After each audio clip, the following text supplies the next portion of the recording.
Aprilia Tono V4 Factory mit einem Accra.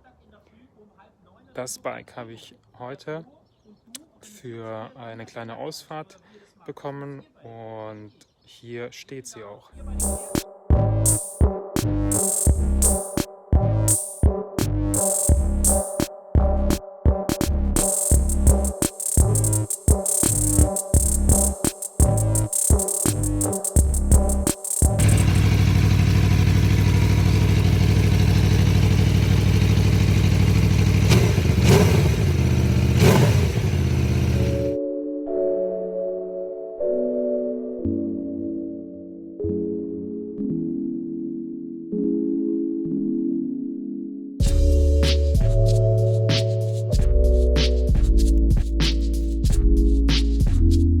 So Leute, und ich habe euch auch jemanden mitgebracht, jemand, der sich in der Tono V4 bestens auskennt, also nach meiner Meinung nach eigentlich der Experte schlechthin. Und ja, hier steht er. Ich bin der Benny. Ja, wir wollen zwar nicht so machen wie die anderen, aber wir wollen euch einfach mal heute ein bisschen was über die Tono erzählen. Das ist das aktuelle 20er Modell. 2020 ist eine 1100er Factory. Bedeutet, sie hat Ödens und dieses wunderschöne, wir sagen mal RS4-Heck dazu. Denn es gibt ja noch eine normale Variante, die RR, die dann eher für die Leute ist, die mehr zu zweit fahren, sage ich jetzt mal. Zudem unterscheidet sie sich zur RR sonst eigentlich gar nicht. Also nur von der Farbe her, vom Können, von der Leistung komplett identisch. Das ist jetzt unser Vorführer aus der Firma. Bei der haben wir schon einen kurzen Kennzeichenhalter, andere Blinker und einen wunderschönen Akrapovic gemacht, den es übrigens gerade nur so nebenan in einer Aktion gibt. Also wenn ihr euch eine Factory zulegt, kriegt ihr den Wert von fast geschenkt. 2.200 € geschenkt. Genau, also ist eigentlich schon ein Schnäppchen. Genau, zudem ist er natürlich legal, ist Euro 4 Variante, bedeutet er hat jetzt hier eine Klappe und einen Cut drinnen, was aber dem Sound meiner Meinung nach nichts abtut. Die meisten sagen, ja, Euro 3 ist lauter und darf lauter sein. Stimmt so halb, ja. Sie hat zwar auf dem Typenschild 107 stehen und die nur noch 96, aber das hat nur was mit dem Messverfahren an sich selber zu tun, so wie die Italiener eben quasi das Fahrzeug bemessen. Bei dir ist es einfach so, dass sie erst, wenn der erste Gang eingelegt ist und über 5.500 Touren erreicht hat, erst dann öffnet sich die Klappe und dann wird es laut. Und dann unterscheidet sie sich kein Stück von der alten. Ich persönlich fahre noch eine alte, also ich fahre 15er, 16er Baujahr, ohne dieses ganze... Gut, aber deine ist ja auch ein bisschen mehr modifizierter. Die ist ja... Aber ich muss ehrlich sagen, auch Euro 3 ist geil. Aber ich glaube, ich würde nur alleine wegen diesen Features, was sie jetzt hat, die aktuelle kaufen. Kupplung ABS definitiv besser geworden.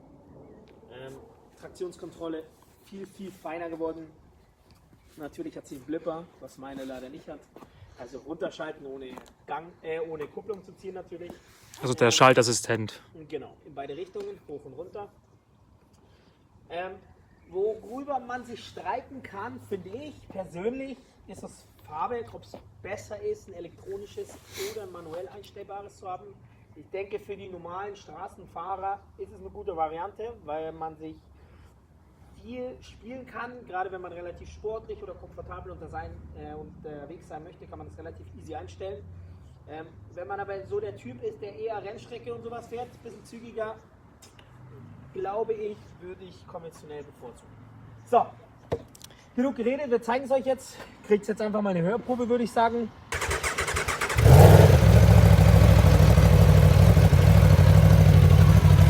Was ihr jetzt hört, ist natürlich im Stand.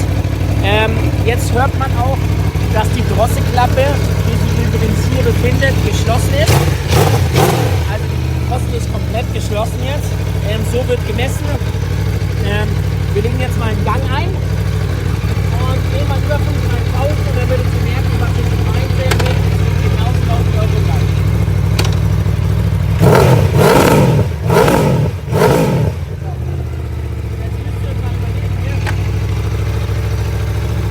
Dass der Auspuff, so wie er da völlig legal ist. Du kannst damit auf der Straße fahren und ihr kriegt keinen Ärger mit der Rennleitung.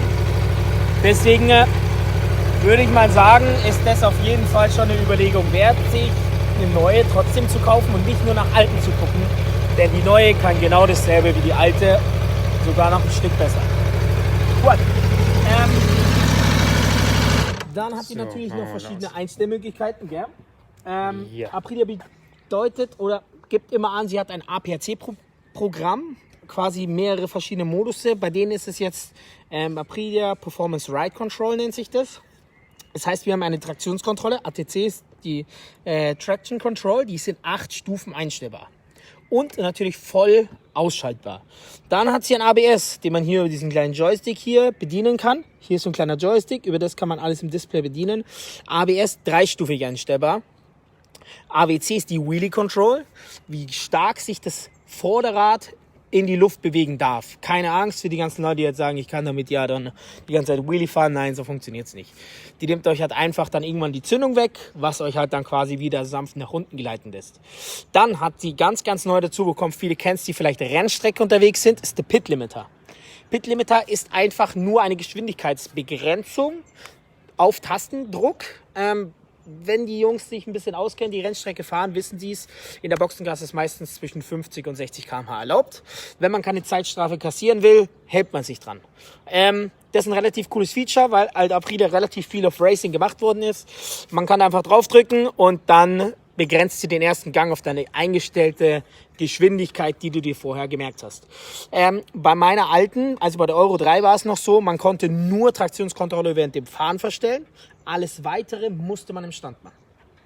Jetzt ist ganz neu dazu gekommen, man hat einen Wheelie Control, die man auch während der Fahrt einstellen kann. Das heißt, für die ganzen Jungs, die öfter mal auf dem Hinterrad unterwegs sind, können die während der Fahrt jetzt auch machen. Wenn ihr sagt, ich bin eher der Gemütliche, dann haben die Aprilianer uns jetzt eine Cruise Control eingebaut, also ein Tempomat, das man natürlich auch selbstständig vorher konfigurieren kann, wie schnell man fahren möchte. Genau.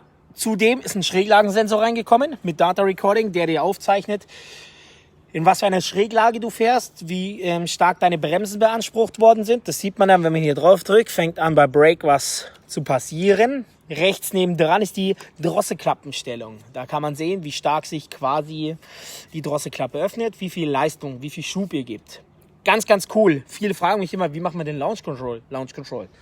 Einmal die Plus-Taste und dahinter die Minus-Taste gleichzeitig drücken und dann erscheint hier unten Launch Control.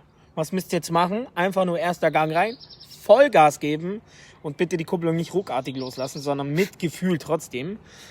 Alles andere regelt deine Elektronik, das heißt, ihr könntet nur noch hochschalten bis in den 6. Gang. Alles andere macht die Elektronik für euch. Genau. Ja, jetzt zeigen wir euch noch ein paar Aufnahmen.